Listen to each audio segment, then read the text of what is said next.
Nous avons 5 sens que Dieu nous a donnés. La vue, l'ouïe, le goût, l'odorat et le toucher. Vous convenez avec moi que ce sont de véritables cadeaux, mais ce sont aussi des responsabilités parce que chacun de ces sens, bien que physique, est une porte spirituelle que nous devons garder fermée afin que l'ennemi ne s'y introduise pas. Parlons de la vue. La question qu'on pose souvent est celle-ci. Qu'est-ce que tu regardes? Tout ce que tu contemples nourrit ton âme. Si tu fixes le mal, il entre, il s'installe.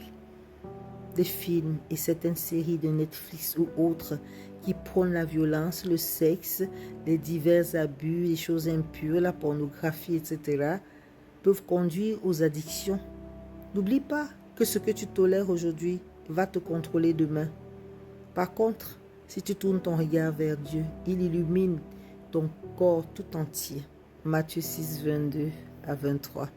Parlons de lui. Ce que tu entends, ce que tu écoutes, façonne ta peur ou ta foi. La foi vient de ce qu'on entend, Romains 10, 17. Alors fais attention aux choses que tu laisses entrer dans ton esprit, comme les injures, les calomnies, les murmures, les paroles impures, certains types de musique.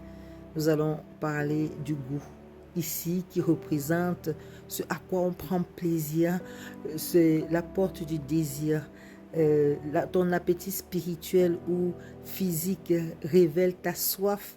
As-tu faim de Dieu ou es-tu déjà rassasié par le monde?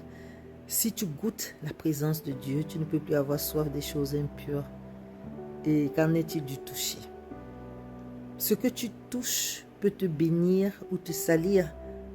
Le toucher, c'est un contact, c'est une connexion, c'est une empreinte et ce n'est jamais neutre. Et ça communique une énergie, une atmosphère, une influence. C'est pour ça qu'on te dit, protège ton corps. 1 Corinthiens 6, 16, tu es le temple du Saint-Esprit. Et qu'en est-il de l'odorat? C'est la mémoire de nos souvenirs, c'est la mémoire spirituelle. Le parfum dans la Bible est utilisé pour l'idolâtrie ou l'adoration. Éphésiens 5, 2. L'odeur, ça peut attirer l'esprit ou la chair. C'est à toi de discerner ce qui t'attire, l'action ou la séduction. Tu vois, en conclusion, que nous devons garder fermées ces portes de nos vies à l'ennemi. Proverbe 4, 23. Garde ton cœur plus que toute autre chose. Ok?